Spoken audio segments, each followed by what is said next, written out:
I wanted to say from a writer's point of view, it's not just music, it's not just TV, it's also in literature. Yeah. For me, one of my favorite authors as a kid. You remember Jeff Kenny Wimpy Kid series? I know Yeah, you of were. course. I loved Wimpy Kid. I loved the movies. Yeah. I loved the books. Oh, Everything. I don't know about the movies, but I did. But I the was. first three, not the later ones. And the first three books he wrote for the Wimpy Kid series, Dog Days, they Yeah. were incredible. They're impeccable because you saw the maturation of this kid, Greg, going through his life, Yeah. and you saw how he wrote, okay, now he has a crush. Now his older brother's messing with him. Now he's surpassed that. Now it's summertime. Yeah, Now exactly. he's struggling. And you're seeing that. But now, Yeah. and I love Jeff Kenny, but It's a retread now of the itself. now the story is a retract of, okay, well, this worked in Yeah. 2011, So we so got to let's make do it it in bigger. 2026. Yeah, You know? exactly. Yeah. But the readers, Yeah. the real readers, the people that wanted to hear it, the real listeners of the music, the real watchers of the show, we want to see Kevin on The Office progress. We Yes. want to see the musicians progress. We want to read the books and see the characters that we're reading about progress. So, like, to all the artists out there, progress.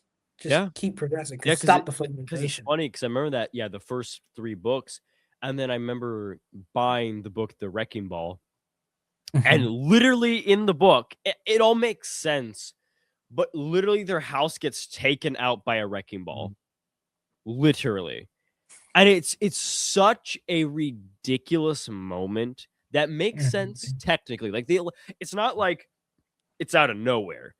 There's a setup for it, but it's still it's something about it is just it's flanderized. It's just it's overdone. It's over dramatic. It's caricatured. It's no longer Yeah. grounded in the real world. And it's like what I think is like when you have a world you create, you establish those rules in season one or in the first movie, first book. You have to play by those rules.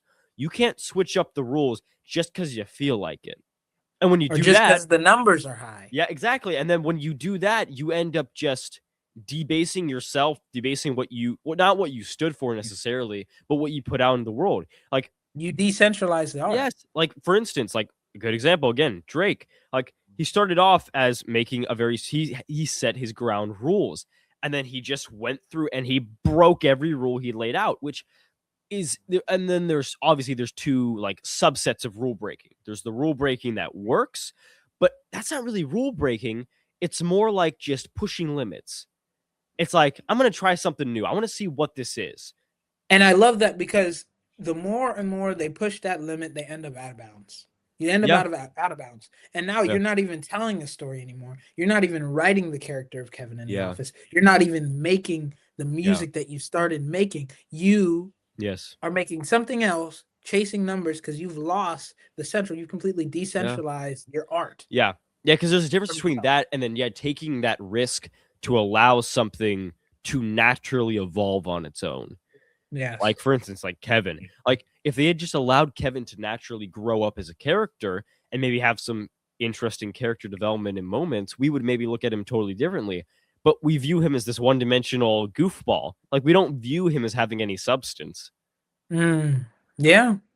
Yeah. And then if you see at the beginning of The Office, I love The Office because it was one of the shows that inspired me to write. Oh, really? At the beginning, with Michael Scott, he was one-dimensional. And then the Yeah. second season, he became a little bit more. Third season, we get a little bit more. Yeah. And then now we're at home crying because he's leaving into the airport.